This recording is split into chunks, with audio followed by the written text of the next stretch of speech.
live? We are now, Check, yes. check. Yeah. Check, 1, 2, check, 1, 2. We'd like to welcome Stevie Rachelle to the program. Hi, Stevie. Thanks for having me, guys. You're the front Absolutely. man for TUFF, founder of Metal Sludge. Do you think TUFF would have broke more if you weren't a Packer fan? Okay. Probably not. I don't think that has anything to do with it. But Well, I kid because I'm from Minnesota. so you're a Vikings fan? Yeah. So I'm convinced that's the only reason why, because you're a very talented guy. Yeah, because I never really, as much as I love the Packers, when I moved to LA in '87 and joined TUFF, I was blinded to the outside world. So I could tell you that honestly, for probably the better part of a decade, I didn't watch any football. I didn't even watch the Super Bowl. This is the 80s you're talking about? Yeah, we're like Okay. 87, 88, 89, 90. When Thanksgiving happened and young people that are moved away, like, I'm going home for Thanksgiving. I'm going home for Christmas. I'm going home for 4th of July for a family reunion. I didn't do anything. I was like, I'm in this band, and it's like, Okay. the outside world didn't even exist. So when Favre came around, 92, Yep. something like that, people started talking about, we got this quarterback who's great, and he goes out and gets drunk and parties at strip bars, and then he throws 5 Dick touchdowns pics. on Sunday morning. So All-time that's- Viking great, Brett Favre.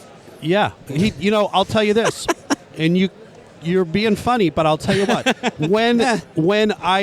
when he joined the Vikings, I rooted for him. Wow. And I hate the Vikings, Yeah. but As you should. I liked Brett Favre so much. I don't know why, but when he played the Packers, I wanted him to beat the Packers. I really did. Wow. Like I was such a Favre fan. But in the end, he's a Packer. Yeah. And I enjoy the rivalry with the Vikings, with the Bears. Yeah. We at one point had one with the Bucks. But now they left the division. When they retired Favre's jersey, I think he wore a purple shirt. Really? Maybe underneath, maybe a purple undershirt. Jesus. Anyway, I just wanted to bust your balls on Yeah. the Packers a little bit. There's nothing to bust, so it's all good. Well, not from my end. Oh, no balls left? No, I got balls, but Okay, yeah. At the end, you guys are 0-4 in Super Bowls, and we have 5 of them, right? Yeah. Let's see. No, 4. We have 2 with Bart Starr, 1 with Favre, and 1 with Rodgers. But now, hey, the glory years might be over Yeah. for the foreseeable future because, if Rodgers is gone, I guess we'll... Sorry, guy we'll just see. waved at me. Actually winked at me. All right. Anyway, A lot of stuff going A lot on. of stuff. I think it's more football talk than he wants, so I'm gonna That's okay. I'm gonna It's okay. step aside here. Yeah. But no, I was not even a question, but just to say thank you, and I'll tell you why. Right. Is it Metal Sludge, late '90s to when it first was there? I was like, that was that zone, man. When I was Right. like looking for that, and that was the source Right. at that time and going forward. So I just that's it, man. It's a great site, and it was a cool thing, it still is. and it still is. Yeah. It's going to be 25 years this Amazing. September, and What was the so it's September 25 1st, 1998 was the launch Okay. date. But the Okay. idea was festering in here in the summer, July, August of 98. And Okay. we spent some time kind of planning it before we actually launched it. And that wasn't even a word, I think, at that point that people were like, oh, we're launching our website, because Right. nobody had websites. As a matter of fact, most part. most common folk didn't have emails at that point. Correct. Or even computers.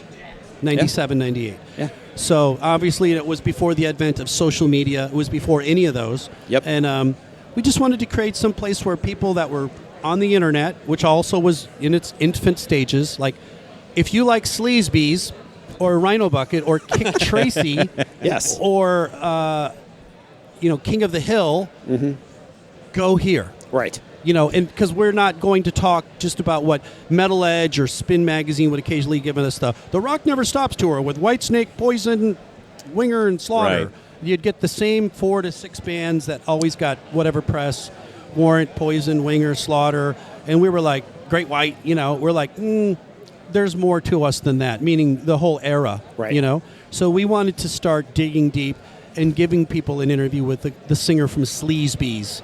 Essentially, where are they now? Right. Yeah.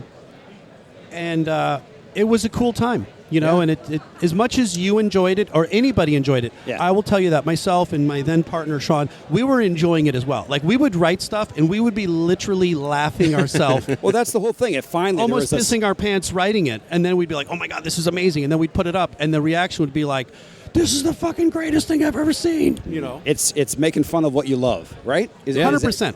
And we do a lot of that on our show. So we get a lot of the similar artists. Like, we get stuff we talk about that we read on your site sometimes. We actually had a bit one time where I was like, you'd never want to email or text Stevie Rachelle anything because that motherfucker will screen cap all of it. That's right. Because when you call him a liar, be prepared for the... You mean Mitch LaFon? Yeah. There you go. Well, and I'll tell you what. We got our own issue with that we fucker. have, we do. And here's the thing. I have a lot of friends, and I'm not name dropping and I'm not going to brag, but I have a lot of friends and many in very high positions in the industry that I have in my phone right now. And we can talk, I can reach out. And at some point, you know, I've had a lot of people share stuff with me. And I tell everybody, my phone is open to anybody in the industry if they ever have a problem with me, good, bad, or indifferent. And I also tell them this. When we're talking, meaning me and whoever, it's 100% off the record. I will never say anything unless they go, dude, my guitarist has AIDS, run with it, you know? Right. And not to make fun of that, but when somebody comes to me and says, you can do this, go ahead, I'll do it. I don't backstab people ever. But Mitch LaFon, with respect, I'm not going to dig into that. He fucked with the bull one too many times, and he turned on me. You know, I mean, he wasn't fair. He wasn't honest. And at one point, I was like, okay, you want to play like that? And then I did share every single text, every inbox message I know. that he ever sent me that took a shot at every single band that he still wanted to be friends with. Yeah. And there was nothing was altered. Those were his words. So, and then he broke down and cried and tried to have my site set off and every one of my social media platforms and had the Better Business Bureau sending me letters. And then he went this step. My kids and my wife are getting death threats because of Stevie Rachelle and Metal. God. It's like, no, they're not. No, they're not. People just messaged you and said you're a fucking jackass for who you are. So, well, but that's all in the past. Yeah, but it's amazing. I wish Mitch well. We are kindred spirits. We had a similar thing with. You're not alone. No, and not just me. There's plenty of others who came out of the woodwork and went, yeah, I had my own dealings with that guy. Right. Amazing. But yeah, we should start a sport group. We should. Yeah, exactly. Fuck Mitch LaFon. Where are you guys from? Oh, so I'm from West Lafayette, Indiana. St. Paul, Minnesota. So, but where do you do this together online in the same area? Or? Right. So now I'm in Colorado. I was just telling you where I grew up. We've been doing this since 2015. Mm-hmm. And you don't even. This is going to be an episode of This Is Your Life. We've actually had a conversation before back in the day. We have. Where? So Bengals? No, that's Denver. No, and you said you're from. I'm from originally, but then I was in Florida for a bit. But anyway, main thing is I had a site another lifetime ago called RUFKM.net, and we had this thing called 13 Stupid Questions. This is a good background. Are you fucking kidding me.net? Yes. Okay. Yeah. And we sent questions. There was the one part that was inspired, and you actually we had something where we asked Jenny Lane questions. Right. And you found it amusing and posted it on the site, and it was a glory day for us because the Godfather had you had inspired those type of questions, and we did kind of the same thing. We completely give us a little love, and we talked on the phone one time, and. Anyway, this is it. Was I cool? You were super cool. Okay. Absolutely, yeah. You and I dated in middle school. And by the way, I have screenshots of everything, and you went sideways, and you're going down, Stevie. Well, and here's the thing. You know, Mitch might even said something about me. I said, you could print everything I said. Yeah. I don't care. No, that's my point, is that it was totally cool. So that's the whole thing. Like that whole thing of that site was kind of, okay, now these rock stars are kind of accessible. Right. And it was kind of the gateway drug for starting this podcast 15 years later or whatever from that site. That kind of attitude. So well, and yeah, we wanted to like break it down and just be like, hey, we want to ask, we want you to be real. Like, yep. Metal Sludge was not like, hey, can we contact your publicist and see if you can arrange for this and do that? At some point, it was like, no, this is who we are. We're going to ask you these questions. And here's the thing. Over the years, we interviewed hundreds of rock stars. I mean, we interviewed everybody. Right. Nikki Sixx, Tommy Lee, Zakk Wylde, Lemmy from Motorhead, David Coverdale, Dee Schneider. We interviewed all the A-list. Steven Adler, Ricky Rocket. But we also interviewed the D and the Z list, which some of those are some of the best interviews. Yeah, absolutely. They'll give you more, and like I don't even know how I was even notified back then, but I would all of a Alice sudden know. Cooper, we did. Yeah, I mean, big ones. Well, every Tuesday was the Was that 20 when it would come questions, out? right? Okay. might have been Monday or Tuesday, beginning of the week. Yeah. I'd print it. This is no joke. I would print it out on my work computer and then go read it while I pretended to take a shit. Right. Right. Old school. Before smartphones. Yeah, that's old Yeah. school. Along average shitting time increased. You know what I mean? Yeah. Throw it away in the paper. Yeah, that's good. It's good. That's awesome. And we had cool stuff over the years. Like, we sent the questions to Zakk Wylde. Yeah. And then, for whatever reason, he wrote his answers out on a piece of theme paper with a pencil. And then took a picture of it and sent it to us. And we That's were like, nice. it was just a scribbled mess, but we were like, this is amazing. Yeah. Like, he was like, I don't want to answer it in a computer. I want to write it out. Like, so you literally wrote his answers with pencil on a piece of paper and took a picture of it and sent it to us. I was going to mail it, like actually mail it to you too, like a letter. So, and, in the beginning, the internet was so new that, if you guys remember, Metal Edge used to have a thing called the hotline column. They would show, like, what's Slaughter's hotline, Warrant hotline, Winger, TUFF, all the bands. Okay. Then at some point they had the mailbag where you could write to rock stars' P.O. boxes. Right, yeah. Then, in the late 90s, they had a column of emails. This is before everybody had email and they weren't, fully accessible. But there was early, we took emails that were published in Metal Edge from Jerry Miller that was like, Nikki at earthlink.net or Nikki Sixx at. So Gotcha. there was literally Rockstar emails that were being published in Metal Edge for a while. So we started using some of them. But at some point, people realized that you do that, you're going to get a lot of email. Yeah. Right. A cell phone or a hotline was literally a hotline of a pre-recorded message. It wasn't someone's cell phone. And a P.O. box, it wasn't someone's house, so they could get tons of fan mail. And I guess a lot of rock stars and even maybe the publication thought it's just an email address. No one's going to show up at their house. It's not like they're calling them. But then at some point, I'm sure Nikki Sixx was like, hold it. I got 900 emails this week from random fans in Iowa that want to know, if I'm going to record Dr. Feelgood again or something, Right. So that's how we got some of our early era email addresses from Metal Edge. What inspired the penis chart? Or actually, how accurate is the penis chart here? Well, I haven't seen everybody's dick, but, we started getting messages, we did get a few groupie messages. Right. And even to this day, I'll get a message that will be somebody like, oh my God, you're not going to believe this, but this guy just came into my work. It's a famous rock star, and, I work at a fucking Denny's or something. So people would give us intel, and at some point, girls would as well. Mm-hmm. I went to a show. I fooled around with so-and-so. Oh, my God, he was so drunk. He couldn't even get a hard on. He has the tiniest dick. We were rolling around. His back was so hairy, I thought I was fucking making out with Chewbacca. And at some point, we got a few of those, and we're like, oh, my God, these are amazing. Like, let's print this. So we started adding it. Then we decided, let's do a penis list. Like, girls reporting on fucking guys, Kind of like, what's her name did? The girl that in the 70s did the plaster caster. Yeah, sure. Like, she started... hey, I took a plaster of each guy's dick. So that's kind of where we took it. So she was at one of these, wasn't she? Pamela DeBar? Did I she think die? so. Did she die or is she still alive? I don't know. I think she might. Yeah, I think that she did die because there's some like penis museum somewhere. Yeah. that was announced. And that's kind of where we like. Well, how about if we just make a list? Yeah.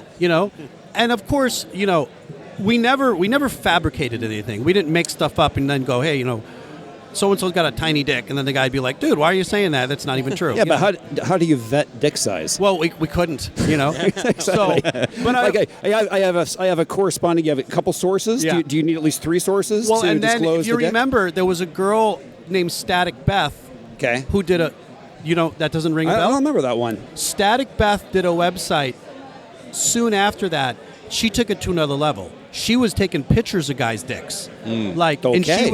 she was going to backstage and screwing around with guys. And then she had like the pictures of like Peter Steele when he was in Playgirl, or you know, Okay. Phil Verone, I think, had done some porn at that point. So she had some of those images, but she also had pictures where she was like messaging guys and go, "Hey, I want to come and meet you," you know, blah blah blah, and they're sending her dick pics. So then she's just literally posting the dick pics of all these guys on you know, and as a girl, even a semi-attractive girl, if she starts messaging rock guys, most rock guys, maybe not today, but 20 years ago, are like, "Hey, she might blow me. Here, honey," you know. So all the guys sending dick pics to her ended up on her site. Good If you Google Lord. that, you'll probably see some articles because we covered it at some point. You know what? We'll add it as a link in the notes. Yeah. Show notes. So Static Beth, yeah, she used Static to Beth. share pictures of the guys' dicks that she fooled around with or that sent her dick pics. You know? Beautiful. See? Love it. It's great stories here. And Yeah. also, for those that don't know the story, their listeners, when was it seems like it was longer, no pun intended, than it took. In my mind, it seemed like you were undercover for like 5 years, but was it that Almost long? 6 years. Was it? Yeah. Okay, so it was 2003, Yeah. 2004 when It you launched finally... September 1st of 98. I didn't know it was that I long. came Okay. out in the first week of August 2004. Wow. I Literally thought a few weeks shy of 6 years. And that was... What was the main reason for disclosing at that point? It was kind of out there? Or? It was getting harder Yeah. to do Yeah. because the site was getting big, and you know, within a few short years, we were bringing in almost $100,000, you know, 6 figures of income, and you can't have a bank account under Janie Bonneal, you know.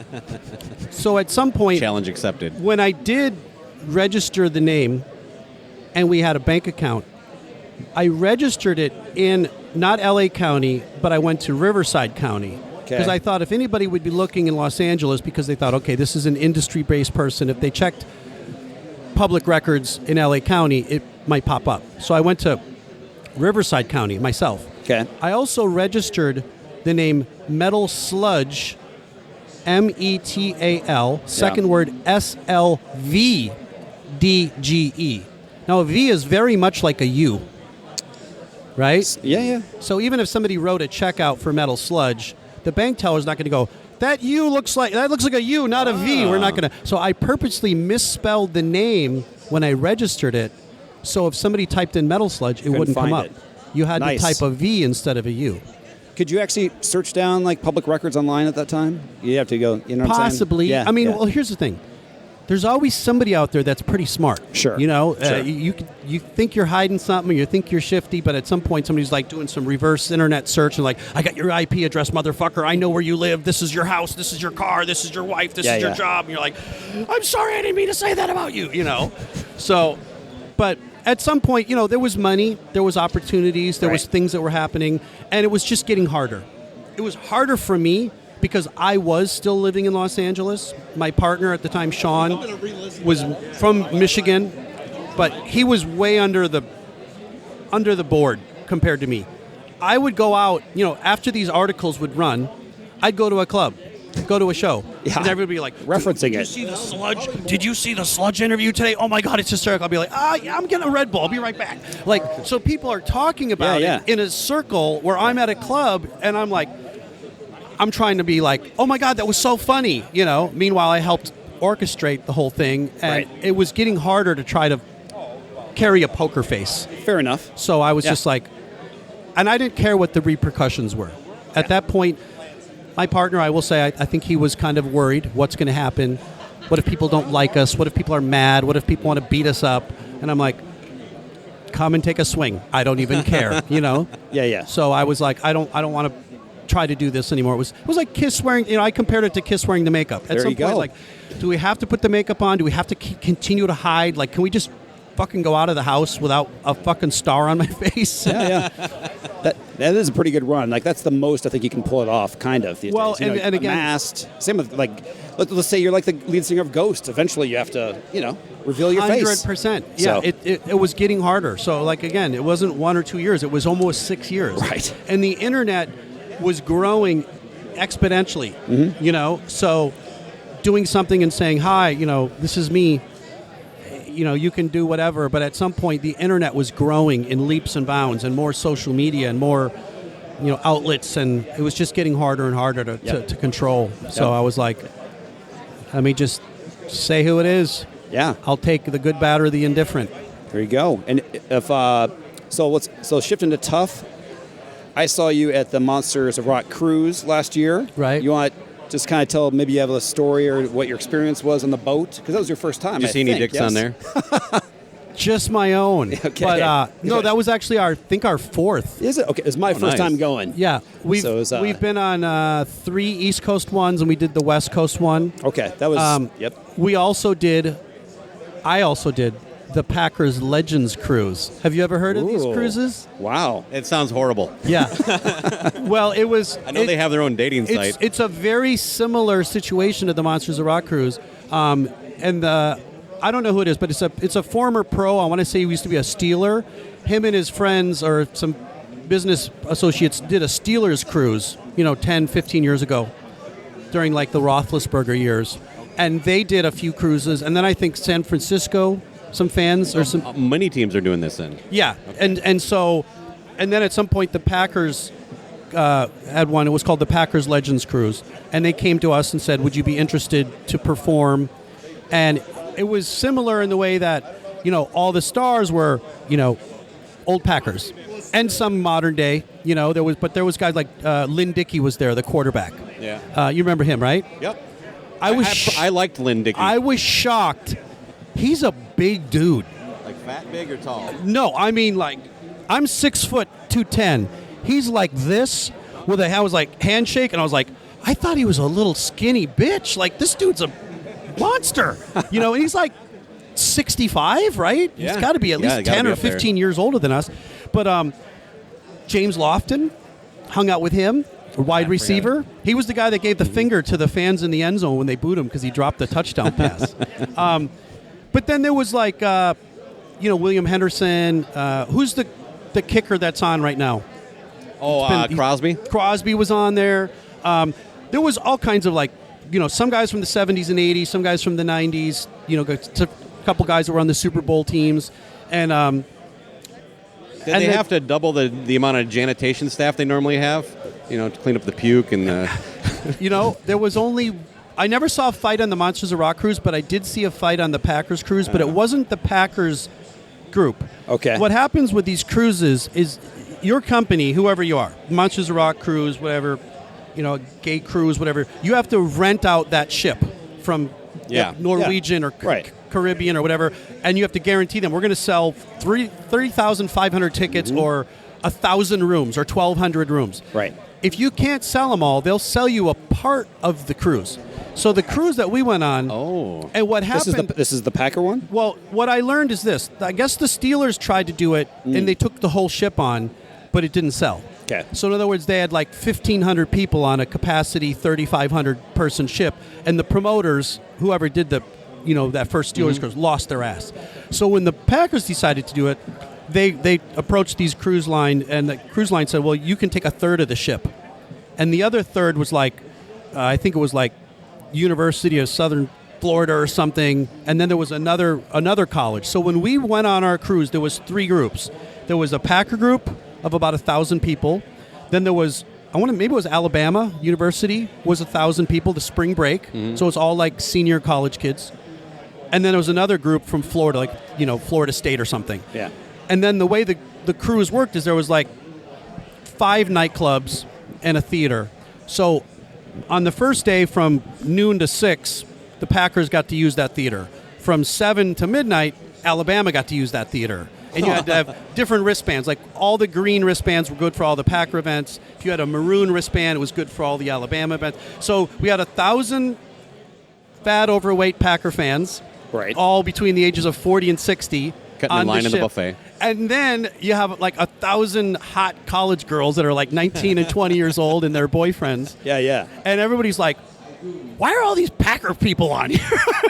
I heard that multiple times. Yeah. Did they ever do that with the Monsters of Rock, where they did like half? Because I can't even imagine that. Always the full ship. Yeah, because you can't imagine, like, what if it was half, people that like, Winger and Warrant, and then the other half is like people that are retiring or something. Regular cruise people. Yeah, 65, 70-year-old retired Shuffleboard. people in wheelchairs. I remember the day that I checked out when you get on to the cruise ship, Right. You're hearing, I don't know, Armored Saint in the check-in lines, Right. stuff like that, and you're like, what the hell? This is so surreal. Right. The day the cruise ends, you're getting down the elevator. I remember, I think it was like Rat was playing in the elevator, and all of a sudden it switched to Coldplay, and it was over. That was Right. like, it's flipped over to the next week. Right. It's like, we're done. No Yeah, more because hard there's rock. been like, Kid Rock's done cruises. Yep. There's been the mega cruise with Megadeth at 70,000 tons of metal. Yep. Then there's another one that's like Sugar Ray and Everclear and Lit and, 90s kind of bands. So and do you get out and hang out with the people, the people when you're on there? Or do you just go to 100%. your, yeah. It's a blast. Exactly. Have you ever done one? I have not.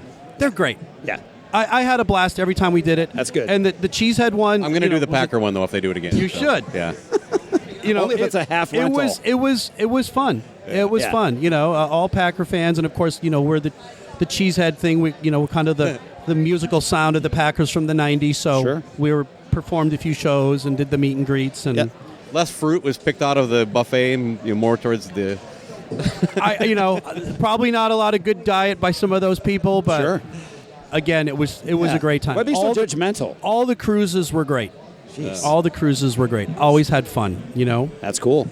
Well, good. Well, I hope you're enjoying this. This is growing exponentially over the last couple of years. This is our fourth. So you have done this before. Yeah, we've been to every Yep. one. So Yeah, we've been since 2015, and it's cool to see. It was like 15 to 20 pods the first year, just Right. in a tiny little place in a strip And mall where did you say you live again right now? in Denver. And where are you? St. Paul. St. So Paul. you're still in St. Paul. So Yeah. when you guys do this, it's all like online. Like you're in a Zoom and he's in a Zoom. Yeah, and you're but then like, we record each other's tracks, put them together so it sounds like we're in the same room ish. one a week. Yeah. Every 2 about weeks. every other week, yeah. Every 2 Right. weeks consistently. We put it out on New Music Tuesday. Now let me interview you guys. What Oh, do you please. Are you married? Do you have kids? Married, 2 kids, How old are your kids? 33 and 26. Wow, so your kids are older. Yeah, he's got more time. I'm a 9. I got a 9 and a 12, so I'm in the thick. I also have a thick of it. grandson. I have to mention that since Really? Yeah. Yeah, but you don't do any work with that kid. No, it's my grandkid. Exactly. Not my How old are you guys? I'm 49. 52. I was Yeah. going to say he was younger, even though your hair's thinner. Oh yeah, definitely. So is mine. That's right. That's right. 57. Just turned 57. Right on. Nice. Your Good son stuff. just had a monumental birthday. 18. My son just turned 18 last Friday. Now, do you have any other kids? Our daughter is a freshman at UC Berkeley. Oh, right on. She's 19 years old. Okay, so no grandkids yet, or No grandkids that I know of. okay. Fair I enough. hope my daughter's not having a kid, and I don't know. So. Okay. Yeah. That's good. But Yeah, yeah, man. 2 kids. Started a little late, pushing 40, but I think that was better. I think I would have been a good father regardless of when I had, had to step up for that opportunity, that responsibility. But I'm glad I didn't have kids when I was in my 20s because I was too busy playing rock and roll. Exactly. And by the time I was 38, 39, it was like I was more. Not that I wasn't responsible when I was younger, Right. But I was just more, I think, ready for that responsibility of being a dad. Yeah. And I'll just say too that the fact that you're here, Stevie, it's kind of like full circle because this is there's a lot of the podcast. I would say that there's a lot of Metal Sludge DNA. Is that? Oh, absolutely. Might sound a little gross, but I'm telling you, you've infected a lot of podcasts with that kind of angle. And that makes me feel good. Should. Because, even the TUFF thing, as small as TUFF is on the radar, there's still a footprint. I was just in Bangkok, Thailand, about 3-4 weeks ago. I don't know if you guys know that, but I just went to Thailand. Awesome. I played in Bangkok. I played Capital in of Pattaya. Say it again. Capital. It's a joke. Bangkok. Will you let the man speak? I played in Bangkok and Pattaya, and to say I was shocked at the amount of people that came to see me, Yeah. I was blown away. And I, Australia too, right? just played in Australia in January, played Brisbane, Adelaide, Melbourne, and Sydney. In November, I What was was in the package on that? Was it Faster Pussycat, nice? Wednesday 13, Okay. Eclipse from Sweden, Yep. Enough's Enough, Pretty Boy Floyd, TUFF, Sisters Doll, a national Australian band, Yep. Crossin', another national Australian band, Damn. and 2 local bands on each show, 10 bands each day. And each show we flew to. So we played Wednesday night, flew Thursday morning, played Thursday night, flew Friday morning, played Friday night, flew Saturday morning, played Saturday night, Sunday morning got up, went to the airport, flew back to LAX. Damn. 7 flights in 6 days. Wow. And that was Australia. And the month before that, I was in Brazil, and I played in Sao Paulo and Curitiba. Yeah, that was another thing. I know you got another interview coming up, but she's waving. She waved. But yelling at us? Kind of. Sort of. But the other cool thing was like those tours that you would go on. This was, I don't know how long ago, but it was that you gave the background of, there was something that went sour one time. And it was like the back end of good promoters, bad promoters. Right. Are you talking about the TUFF Diaries? I think so. Have you ever read the TUFF Diaries? Yeah, I don't remember which one it was. Man, this is all Well, if you haven't, if you like Metal Sludge, the TUFF Diaries, there's 20 or 21 or 22 episodes that I've published. They're all on Metal Sludge. If you Google TUFF Diaries, and if you start from number 1, those if are you those like kind of Metal stories, Sludge, right? Yeah. Gotcha. It's everything, though. It's us, working with Gene Simmons, and it's me fucking girls next to dumpsters. It's excellent. Across That's the a good board. range. Yeah. My kind of reading. Yeah. You and it's all Hollywood based, a lot of it, so you'll find it interesting. I think one of them was the dumpster fuck now. I did read some of that. Okay. Yeah. I think one of them was the Behind one the in, Troubadour. one in like Joliet or something like that, or Illinois, or there was some kind of fest like Rock 3 and or 4 Skull. years ago. Oh, yeah. That's it. That's and the one. And the guy started backdooring fans and Yes. ripping people off, and Yes. it turned into a clusterfuck. And at some point, I had to expose him. Mm-hmm. Sadly, he's passed away. Oh, okay. He died of COVID, or coronavirus, or whatever. So, but yeah, that situation, I will make this short because I know she wants us to go. Metal Sludge has not only been there for the fun, but I've also championed to say, I'm going to speak out when I feel somebody's wrong. Right. And if I have to take the brunt of that, good, bad, or indifferent, I will. And, when fans get ripped off by promoters, and there's been more than a few of those, these Fire Fest type of things, and at some point when I can see there's an issue, I'm a whistleblower. And I don't care what anyone thinks, because people trying to sell $500 VIP packages to 10 bands that are going to show up, but really 8 of them aren't going to show up because they're not getting paid and their flights have been not handed to them. And I'm aware of that. I'm going to let everybody know, don't pay any more money to this promoter because you're going to get shafted, you know? Yeah. Man of the people, Stevie Rachelle. That's Trying to be. Yeah. That's right. Awesome. Thanks for your time. Appreciate it. Thank Guys, you so much. thank you very much. Stevie. Absolutely. Rock and roll.